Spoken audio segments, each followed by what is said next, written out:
So I'm just putting the kettle on, and I remembered another thing that I should have included in this video, so here it is. The great thing about this is you can do this with any song in any style, even any instrument, I would say, just by knowing how to use a little bit of software to slow things down and be able to build up your speed by increasing it back to normal. And if you really wanted to get good at it and have it completely nailed every single time, go a little bit quicker than what you need to, so that that feels comfortable.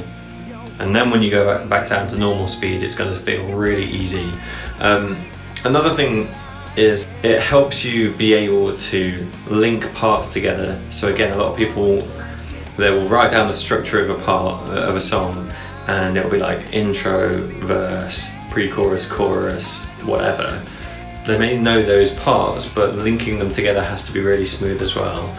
And the parts aren't always exactly the same every single time. So your verse 1 part might be different to the verse 2 part, or maybe there's an additional guitar part in verse 2 that wasn't there in verse 1. So by going through it, I'm going to play verse now instead of what specific verse it is, then you could be missing out on a really good guitar part. I know that I've done that even recently. I think there's one part in the video that I completely missed out because I just thought verse, I'll play the verse part, instead of just taking a bit of time, being patient and actually listening to the song, which is why I now listen to the song loads and loads of times before trying to sit down and figure it out. But sometimes I get excited, so I have to just pick up my guitar and play.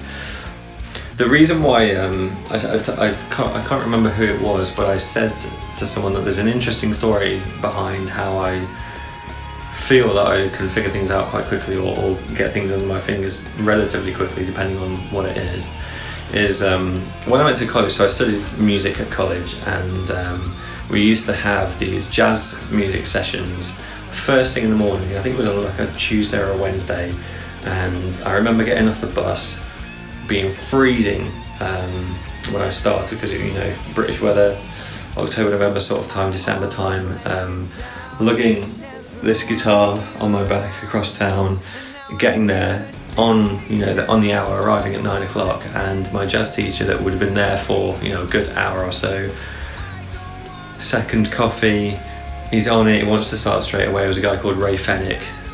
He used to play with like Ian Gillan and a bunch of other people like that. He would just start straight away, and he was an insane musician, an incredible guitar player.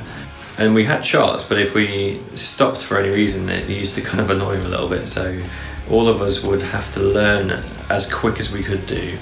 And I mean, we're talking, not the easiest thing to be learning is jazz pieces when all you've been doing is playing Blink-182 and Green Day for your musical career. So yes, that made it a bit of a challenge, but I think those years were when I honed my ear and being able to look at a guitarist and pretty much know what he was playing just by looking at it or listening to the sound, in terms of whereabouts on the neck they might be playing, what pickups they're using, all of those kind of things. It really helped my ear out. It was like being thrown in at the deep end. We'd get a jazz chart in front of us for chords which most of us didn't even know the symbols for, let alone what the actual shapes were. And then by the end of the hour, we were, soloing over the chord changes for a song that we didn't even know less than an hour before. And most of us hadn't even heard it before, so we were really going in blind. Yeah, stopping to ask somebody, what's an E major 7 shape? That wasn't expected of us. We should know that already, so we wouldn't get told the shape necessarily.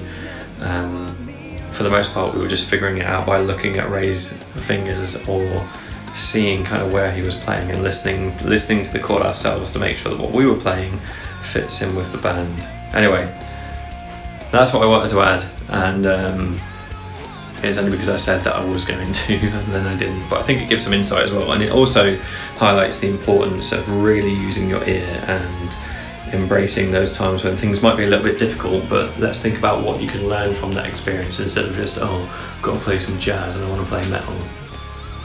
Everything's going to help, and it will craft your your guitar playing in general.